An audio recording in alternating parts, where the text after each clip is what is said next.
Assalamualaikum warahmatullahi wabarakatuh. Perkenalkan, nama saya Nafisatan Melly dengan nomor NPM 2015310136 dari kelas 4 Rek 1 Klaster 2E.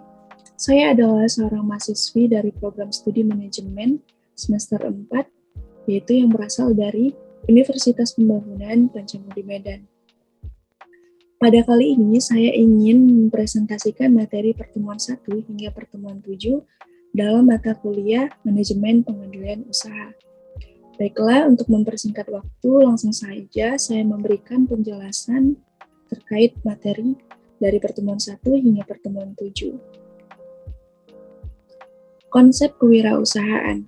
Konsep umum kewirausahaan adalah suatu konsep yang perlu dipahami oleh para pengusaha agar dapat menjalankan usaha bisnisnya dengan baik.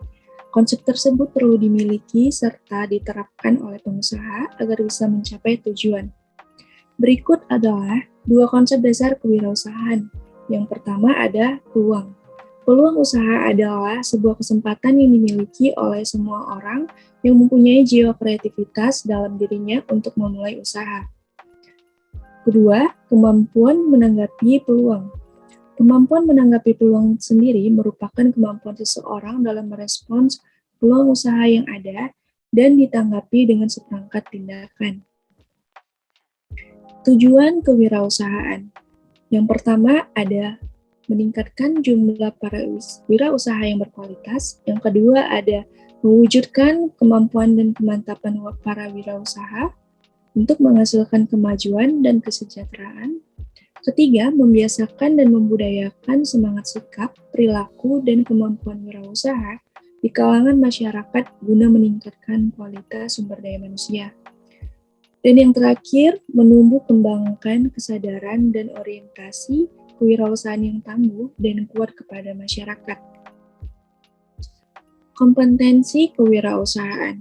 Kompetensi kewirausahaan yang diperlukan dalam pekerjaan ada 3 dimensi, yaitu yang pertama ada inovatif, kedua proaktif, dan yang ketiga berani mengambil risiko. Lalu di situ ada faktor-faktor yang berpengaruh terhadap kompetensi kewirausahaan UKM. Meliputi yang pertama faktor personal pelaku usaha, yang kedua kemampuan penyuluh, dan yang terakhir proses pembelajaran dalam penyuluhan. Peluang usaha. Peluang usaha adalah suatu kesempatan yang dimiliki oleh seseorang untuk mencapai suatu tujuan. Tujuan dari peluang usaha yaitu untuk mencapai keinginan, dengan mendapatkan berupa keuntungan, uang, kekayaan, kepuasan batin, popularitas, status sosial, dan lain-lain.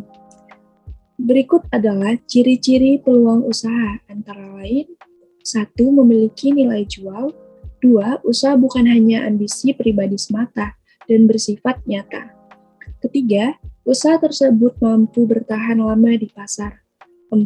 Tidak menghabiskan modal karena terlalu besar investasinya. 5. Bisa ditingkatkan skalanya menjadi industri. Merintis usaha baru.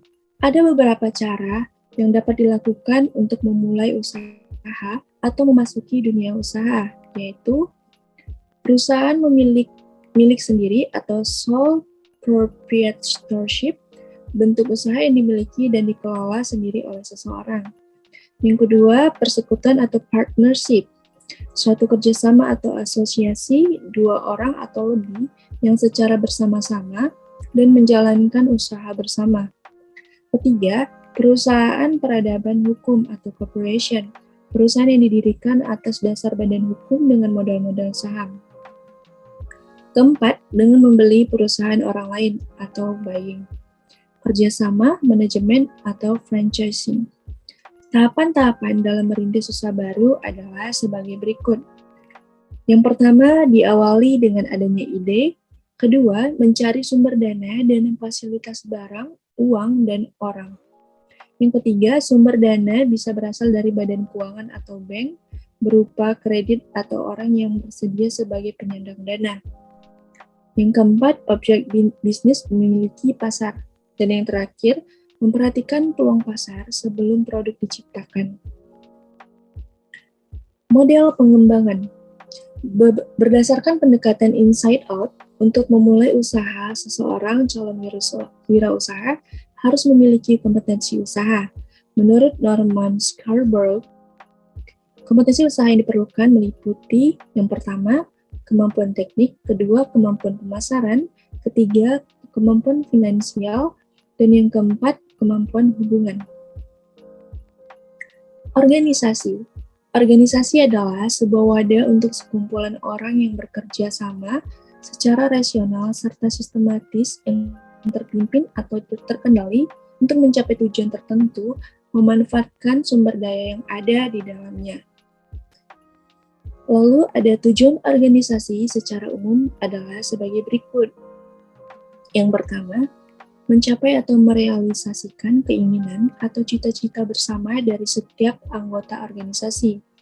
Kedua, mendapat keuntungan dan penghasilan bersama-sama. Ketiga, mengatasi terbatasnya kemandirian dan kemampuan pribadi untuk mencapai tujuan bersama. Keempat, mendapatkan pengakuan dan penghargaan bagi anggotanya. Kelima, mendapatkan pengalaman dan interaksi dengan anggota lain. Dan yang terakhir, memperoleh hasil akhir pada waktu yang ditentukan. Berikut ini adalah beberapa ciri-ciri organisasi. Yang pertama, mempunyai tujuan dan sasaran. Kedua, mempunyai keterikatan format dan tata tertib yang harus ditaati. Lalu yang ketiga, adanya kerjasama dari sekelompok orang. Dan yang terakhir, mempunyai koordinasi tugas dan wewenang. Manajemen. Manajemen adalah suatu proses yang dilakukan oleh manusia dengan memanfaatkan sumber daya yang ada untuk mencapai tujuan yang efektif dan efisien.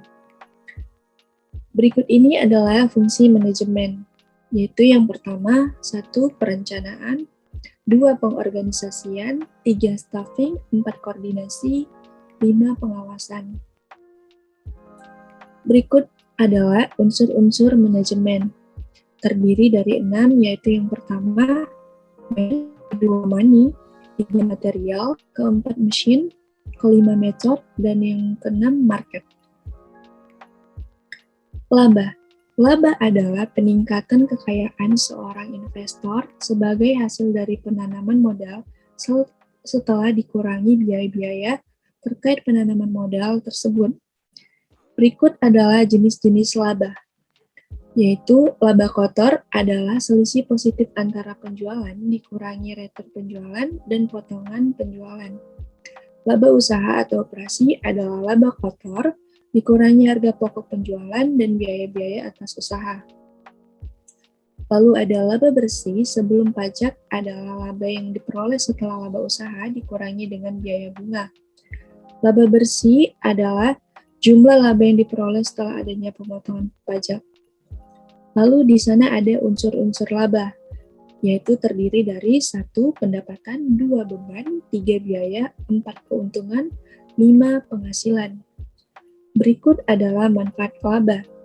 Manfaat laba adalah untuk memberikan informasi, memprediksi dividen dan alat ukur keberhasilan manajemen, dan dasar untuk mengambil keputusan, dasar penentuan besarnya pajak, serta sebagai tolak ukur dalam pembagian bonus dan kompensasi. Sistem. Sistem adalah prosedur melaksanakan serangkaian aktivitas yang biasanya dilakukan secara berulang.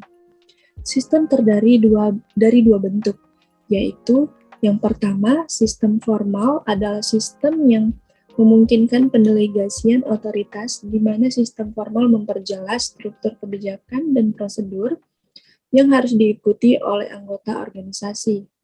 Yang kedua, sistem informal adalah sistem yang berdimensi hubungan antar pribadi yang tidak ditunjukkan dalam sistem formal.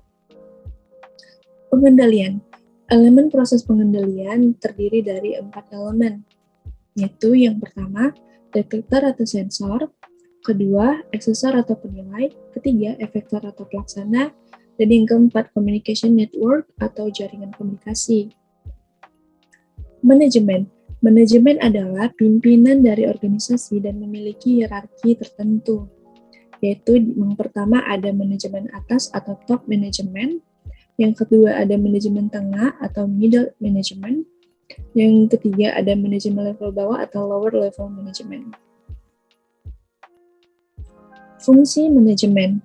Berikut ini adalah beberapa fungsi manajemen, yaitu yang pertama, perencanaan atau planning, kedua pengarahan atau directing, ketiga pengorganisasian atau organizing, keempat penyusunan staff atau staffing, kelima pengendalian atau controlling, keenam pengambilan keputusan atau decision making.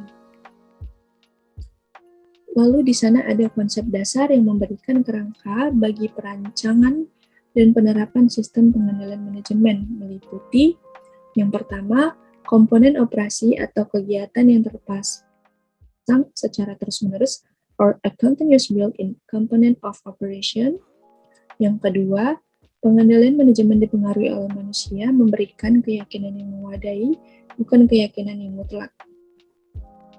Berikut adalah aspek-aspek pengendalian manajemen, terdiri dari 4, yaitu yang pertama, kegiatan pengendalian manajemen, kedua, keselarasan tujuan, ketiga, perangkat penerapan strategi, dan yang keempat, tekanan finansial dan non-finansial.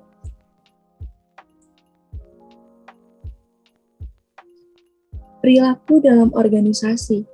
Perilaku organisasi merupakan ilmu yang mengkaji bagaimana perilaku dan hubungan para anggota organisasi sebagai upaya mencapai tujuan yang diinginkan.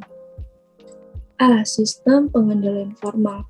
Sistem pengendalian formal diklasifikasikan ke dalam 2 jenis, yaitu yang pertama, sistem pengendalian manajemen itu sendiri, yang kedua, aturan-aturan beberapa jenis aturan, yaitu terdiri dari A. Pengendalian fisik, B. Manual, C. Pengamanan sistem, D. Sistem pengendalian tugas. Lalu ada B. Faktor-faktor yang mempengaruhi keselarasan tujuan organisasi. Yang pertama, 1. Faktor-faktor eksternal. Faktor-faktor eksternal adalah norma-norma mengenai perilaku yang diharapkan dalam masyarakat, di mana organisasi menjadi bagiannya.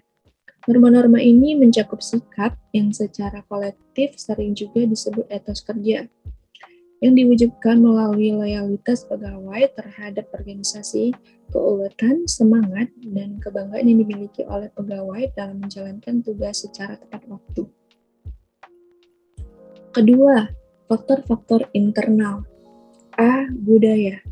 Merupakan keyakinan bersama, nilai-nilai hidup yang dianut, norma-norma perilaku, serta asumsi-asumsi yang implisit diterima dan secara eksplisit dimanifestasikan di seluruh jajaran organisasi. B. Gaya manajemen. Sikap-sikap bawahan mencerminkan apa yang mereka anggap sebagai sikap atas mereka. Dan sikap para atasan itu pada akhirnya berpijak pada apa yang menjadi sikap CEO. Pusat pertanggungjawaban. Karakteristik utama pusat pertanggungjawaban adalah memfokuskan pada pusat-pusat pertanggungjawaban setiap kegiatan yang dilakukan dengan memberikan laporan aktual mengenai kegiatan dengan anggaran sebagai dasarnya. Sifat pusat tanggung jawab. Sifat pusat tanggung jawab menerima masukan dalam bentuk-bentuk baku, tenaga kerja, dan jasa-jasa yang bertujuan untuk mengimplementasikan strategi. Lalu di sana ada jenis-jenis pusat tanggung jawab. Beberapa jenis pusat tanggung jawab menurut sifat input dan output moneter yang diukur untuk tujuan pengendalian, yaitu yang pertama, pusat pendapatan atau revenue center, output diukur secara moneter di pusat beban. Dua, pusat beban atau expense center, inputnya diukur secara moneter, namun outputnya tidak. Ketiga, pusat laba atau profit center, baik pendapatan atau output maupun beban input diukur. Keempat, pusat investasi atau investment center, kaitan antara laba dan investasi diukur. Pusat laba. Pusat laba atau profit center merupakan pusat pertanggungjawaban yang memiliki kewenangan untuk mengendalikan biaya-biaya dan menghasilkan pendapatan, tetapi tidak memiliki kewenangan untuk mengambil keputusan tentang investasi. Berikut ini adalah manfaat pusat laba. yaitu terdiri dari kesadaran laba atau profit consciousness lebih meningkat pada manajer pusat laba karena ukuran prestasinya adalah laba. Kedua, pengukuran prestasi pusat laba lebih luas daripada hanya pengukuran pada pusat pendapatan dan pusat biaya yang terpisah. Ketiga, manajer pusat laba lebih bebas berkreasi. Keempat, dapat difungsikan sebagai pusat atau sarana pelatihan yang handal karena pusat laba hampir sama dengan perusahaan yang independen. Kelima, memudahkan kantor pusat untuk memperoleh informasi profitabilitas dari komponen produk-produk perusahaan.